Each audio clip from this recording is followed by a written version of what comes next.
Hello दोस्तों, इस video में हम रोबोटिक आर्म बनाना देखेंगे। रोबोटिक आर्म के डिफरेंट यूज केसेस हैं, जैसे कि हम वेयर हाउस में सामानों को इधर से उधर करने में इसका यूज़ ले सकते हैं। तो हम जो रोबोटिक आर्म बनाएंगे उसके कुछ फीचर्स रहेंगे, जैसे कि जॉयस्टिक के थ्रू हम उसे पहले तो कंट्रोल करेंगे। मैंने इससे पहले इसका वर्जन 0 बनाया था, वो इतना अच्छा नहीं था। अभी इसका वर्जन 1 बनाएंगे जिसमें काफ़ी डिफरेंट अपन यूज केसेस देखेंगे। तो चलिए इसका कंपोनेंट्स देखते हैं, कौन कौन से कंपोनेंट्स हम इसमें यूज़ करेंगे। तो इसे बनाने के लिए हमें जो कंपोनेंट चाहिए होंगे वो हैं आर्डिनो नैनो और सर्वो मोटर, सर्वो ड्राइवर और जॉयस्टिक। ये मेजर कंपोनेंट है जिसकी हेल्प से हम रोबोटिक आर्म बनाएंगे। तो इसके रफली कनेक्शंस के लिए अगर देखें तो जो आर्डिनो की A0, A1, A2, A3, A4 और A5 ये जो एनालॉग पिन्स हैं इनमें से जो A0, A1 है इसको मैं जॉयस्टिक 1 के साथ कनेक्ट करने वाला हूँ। इन दोनों को मैं कनेक्ट करूँगा जॉयस्टिक 2 के साथ। इन दोनों को मैं जो सर्वो ड्राइवर है उसके साथ कनेक्ट करूँगा। इसके अलावा मैं 2 डिजिटल पिन्स का यूज़ लूँगा, D11 एंड D10, और इन दोनों को मैं अलग अलग पुश स्विचेस के साथ कनेक्ट करूँगा। एक प्रॉपर सर्किट डायग्राम मैंने इसका डिस्क्रिप्शन में दे रखा है, आप उसको प्रेफर कर सकते हो।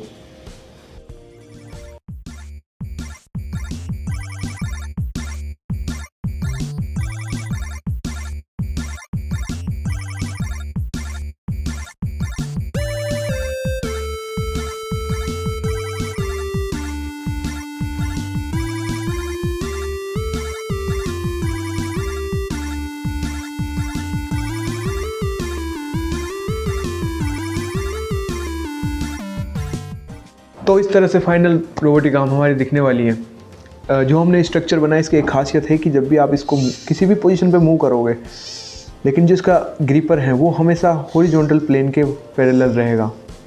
इसकी खासियत है। इसी वजह से हमारी एक सर्वो मोटर कम लगी है यहाँ पे।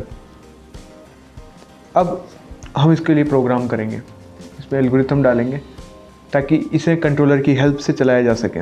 ये इसका कंट्रोलर रहेगा जिसमें जॉयस्टिक्स रहेगी जिसकी हेल्प से इसे चलाया जा सकता है। लेकिन उससे पहले देखते हैं कि हम इसे किस तरह से प्रोग्राम करेंगे और ये किस तरह से काम करेगी। तो अभी हम देखते हैं कि एक ओवरव्यू लेते हैं किस तरह से हमारा सिस्टम काम करेगा। तो ये हमारा कंट्रोलर होगा जिसमें कि 2 जॉयस्टिक्स होंगी, एक ये J1 एंड J2, और ये हमारा माइक्रो कंट्रोलर होगा और ये होगी हमारी सर्वो मोटर्स। और अब इन सर्वो मोटर्स की नेमिंग मैंने किस हिसाब से की वो मैं आपको बताता हूँ। तो ये हमारी रोबोटिक आर्म होगी जिसमें यहाँ पर इंटरनली जो सर्वो मोटर लगी है वो होगी S0, ये वाली सर्वो मोटर है S1, ये वाली सर्वो मोटर है S2 और ये वाली सर्वो मोटर है S3। Through out the code servo Motors की यही नेमिंग रहेगी। वापस आते हैं यहाँ पे। तो कोई भी जो जॉयस्टिक है उसमें 2 पोटेंशियोमीटर लगे हुए होते हैं। उसमें एक जो होता है वो एक्स एक्सिस के लिए होता है, दूसरा वाई एक्सिस के लिए। इसमें भी एक जो होगा एक्स एक्सिस के लिए, दूसरा वाई एक्सिस के लिए होगा। तो अगर इसकी नेमिंग इस हिसाब से करते हैं X1, X2, Y1, Y2 इन्हें लिख सकते हैं। तो इस हिसाब से मेरे पास 4 पैरामीटर्स आ चुके हैं और मेरे पास सर्वो मोटर्स भी 4 हैं। मेरे को हर एक पोटेंशियोमीटर से हर एक सर्वो को कनेक्ट करना है। बट इसके लिए मैं कंट्रोलर का इनपुट में दूंगा माइक्रो कंट्रोलर के, जिसमें होगा मेरा आर्डिनो प्लस सर्वो ड्राइवर। यहाँ पे कुछ एल्गोरिथम्स लिखे जाएंगे जिसके अकॉर्डिंगली हमारी सर्वो मोटर्स रिएक्ट करेंगी और हमें जिस पोजीशन पर रोबोटिक आर्म को सेट करना होगा हम उस पोजीशन पर रोबोटिक आर्म को सेट कर पाएंगे। इन स्विचेस का क्या रोल है ये हम बाद में आगे देखेंगे, क्योंकि इसके थ्रू हम RTH फंक्शन बिल्ड करेंगे इसमें, which is return to home. इसमें हमारी रोबोटिक आर्म जो रहेगी वो किसी भी पोजीशन से अपनी इनिशियल पोजीशन में आ जाएगी। तो चलो अब आर्डिनो के लिए एक कंप्लीट कोड लिखते हैं रोबोटिक आर्म के लिए।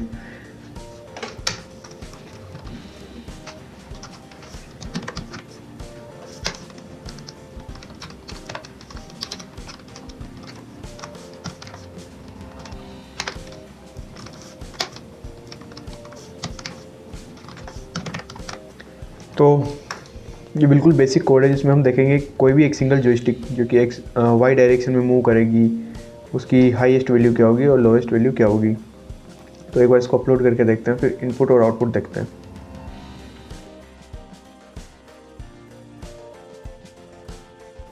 तो इस तरह से कोड अपलोड हो गया। मैंने सीरियल मॉनिटर एक बार चेक करके आपको बताता हूँ कि तो ये सीरियल मॉनिटर पे वैल्यू दे रहा है, लेकिन आप देखो ये वैल्यू कुछ फ्लक्चुएट हो रही है, जैसे 354, 356। तो ये फ्लक्चुएशन नहीं आनी चाहिए थी। अब अगर मैं ये वैल्यूज़ डायरेक्ट सर्वो मोटर को देता हूँ तो वो भी फ्लक्चुएट करेगी, जबकि अभी कांस्टेंट रखी हुई है। एक बार आपको जॉयस्टिक की मूवमेंट दिखाता हूँ सो दैट आप इसका आइडिया लगा पाएंगे। तो अभी मैंने जॉयस्टिक को 90 डिग्री एंगल पर रख रखा है, तो आप देखेंगे ये वैल्यूज़ प्रिंट हो रही है। जो वैल्यूज़ है वो 350 के अराउंड है, लेकिन जब मैं इसको किसी भी एक डायरेक्शन में मूव करता हूँ तो आप देखना वो वैल्यूज़ जो है वो 700 के अराउंड चली गई है। और ऐसे इसको अपोजिट डायरेक्शन में लेके जाता हूँ तो वो वैल्यूज़ 0 के अराउंड चली गई, यानी कि हमारा जो माइक्रो कंट्रोलर है वो जॉयस्टिक से आने वाली वैल्यूज़ को एक्सेस कर पा रहा है। और अभी यहाँ पे एक प्रॉब्लम है हमारे साथ, जो कि है ये फ्लक्चुएशन की। तो अभी हमें इस प्रॉब्लम को सोल्व करना होगा। तो इसके अलावा एक प्रॉब्लम और है।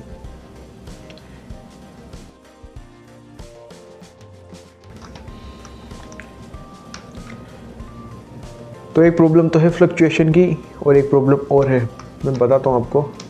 उसके लिए मेरे को ये 2 लाइब्रेरीज ऐड करनी होगी ताकि मैं सर्वो मोटर को एक्सेस कर सकूँ सर्वो ड्राइवर के थ्रू।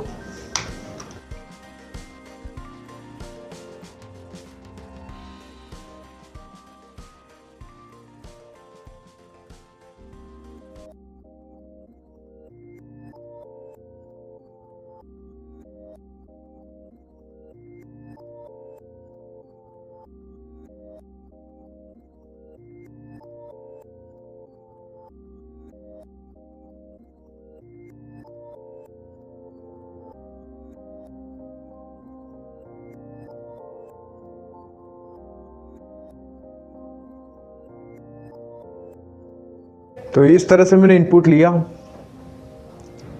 अब मैं क्या करूँगा कि मेरे पास एक फंक्शन है यहाँ पे which is PWM dot set PWM।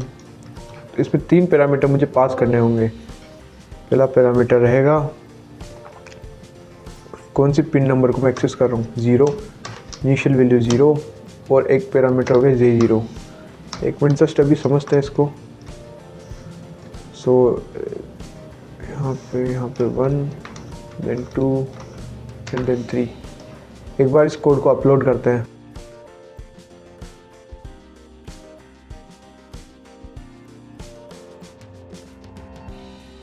तो अभी क्या करूँगा, जैसे मैं जॉयस्टिक को आगे पीछे किसी भी तरह की मूवमेंट देता हूँ तो ये रन तो हो रहा है, बट अभी एक प्रॉब्लम आ रही है।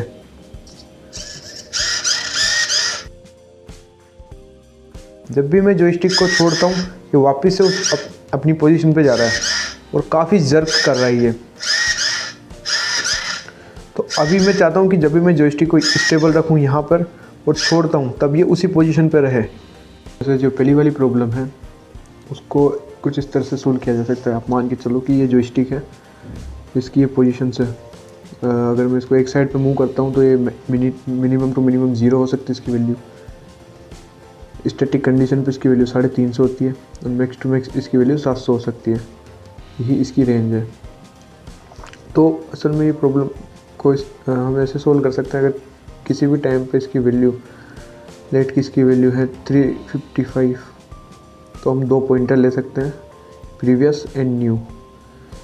न्यू को हम हमेशा हमारी नई वैल्यू के साथ भेजेंगे और हम हमेशा चेक करेंगे न्यू माइनस प्रीवियस को।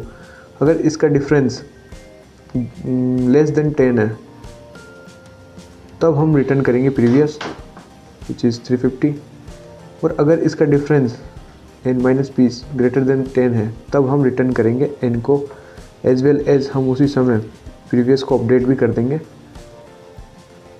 न्यू वैल्यू के साथ। तो इस तरह का हमें एल्गोरिथम बनाना पड़ेगा। हमारे फ्लक्चुएशंस को कंट्रोल करने के लिए। टू सोल्व प्रॉब्लम 2 हमें ये देखना होगा जो हमारा रीजन है, जैसे कि यहाँ पे 700, 350 और 0। तो ये वाला जो रीजन है ये है फॉरवर्ड रीजन, यहाँ से यहाँ तक। ये वाला है बैकवर्ड रीजन। हमें ये देखना होगा जो हमारी वैल्यू आ रही है वो कहाँ पे है, यानी कि जो हमारे 2 पॉइंटर से प्रीवियस और न्यू, इन दोनों को ट्रैक करना पड़ेगा। मैं हमेशा न्यू पॉइंटर को ट्रैक करूँगा। फॉर एन एग्जांपल मानता हूँ कि मेरी वैल्यू है 500, तो 500 इस रीजन में होगी, तो अभी के लिए मेरी ये न्यू वैल्यू यही है और प्रीवियस वैल्यू 350 है। लेकिन अगर ये 600 होती है तो अभी मेरी प्रीवियस जो न्यू वैल्यू है वो ये है, प्रीवियस वैल्यू 500। अब मैं हमेशा न्यू वैल्यू को देखूँगा। अगर न्यू वैल्यू 350 से ज़्यादा है तो मेरा रीजन, अगर न्यू वैल्यू 350 से ज़्यादा है इसका मतलब है मैं फॉरवर्ड रीजन में हूँ। और n-p ये अगर पॉजिटिव आता है इसका मतलब मैं फॉरवर्ड रीजन में हूँ और मैं आगे की साइड पे मूव कर रहा हूँ।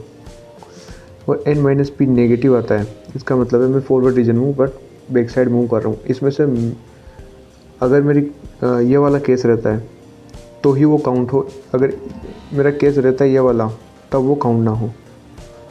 तो ऐसा मेरे को एल्गोरिथम बनाना पड़ेगा और सेम एल्गोरिथम मेरे को बनाना पड़ेगा मेरे बैकवर्ड रीजन के लिए, तभी जाकर के जो ये जॉयस्टिक की प्रॉब्लम है ये सोल्व करी जा सकती है।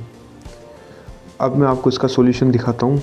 तो ये हमारा कंप्लीट कोड रहने वाला है। इसमें मैंने 2 क्लासेस बनाई है, जो कि एक तो कंट्रोलर के लिए है और एक रोबोटिक आर्म के लिए है।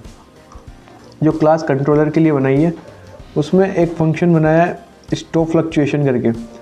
ये जो फंक्शन है ये एक करेक्ट पोज रिटर्न करेगा।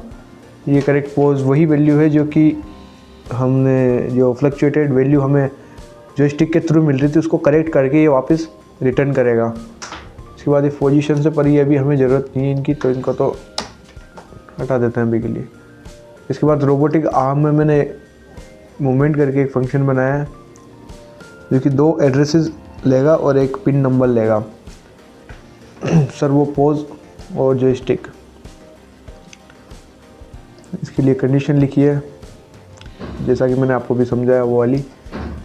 उसके बाद एक मूव बैकवर्ड का है, फिर एक रिटर्न टू होम का फंक्शन लिखा है। रिटर्न टू होम में ये है कि इनिशियली मैं इनपुट पुलअप हाई किया हुआ है।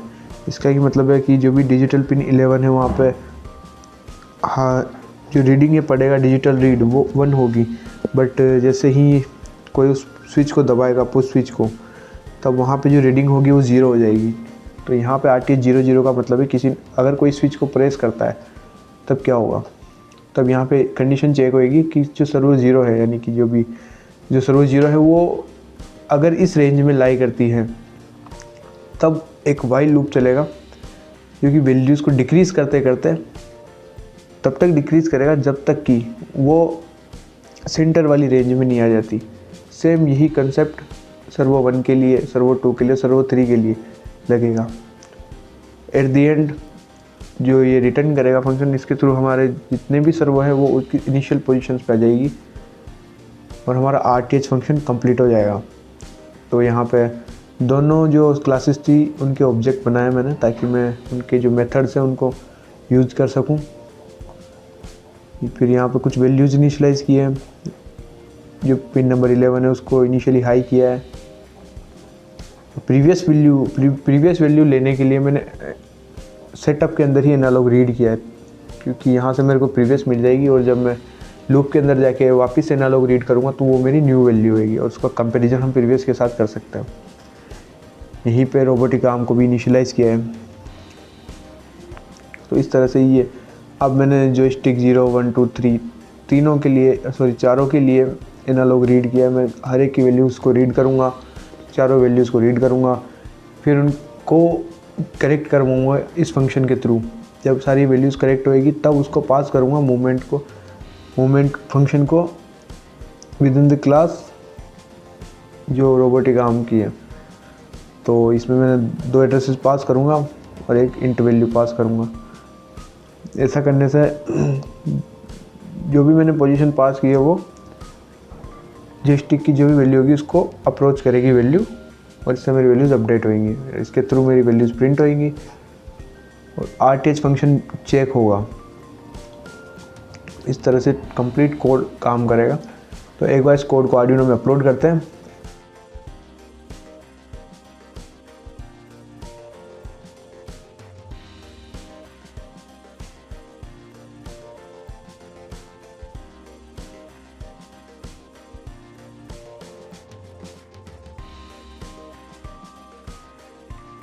तो हम सबसे पहले आर्डिनो को पावर अप करते हैं। द डेटा केबल, डेटा दौड़ रहा है, देखा जाए। एज यू कैन सी यहाँ पे डेटा प्रिंट हो रहा है। इसके बाद अब हम सर्वो मोटर्स को पावर देंगे।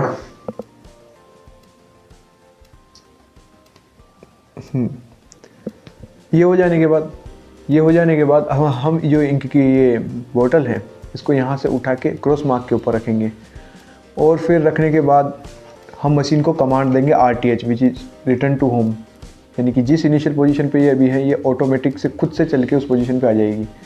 तो अब करते हैं इस काम को।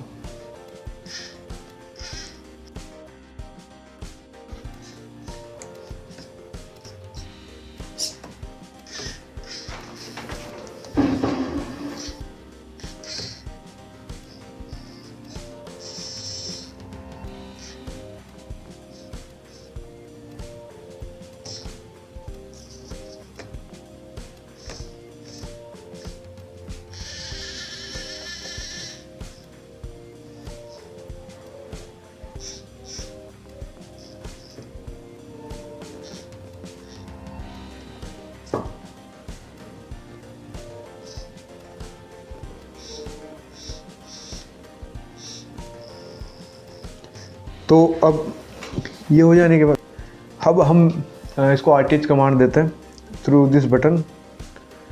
तो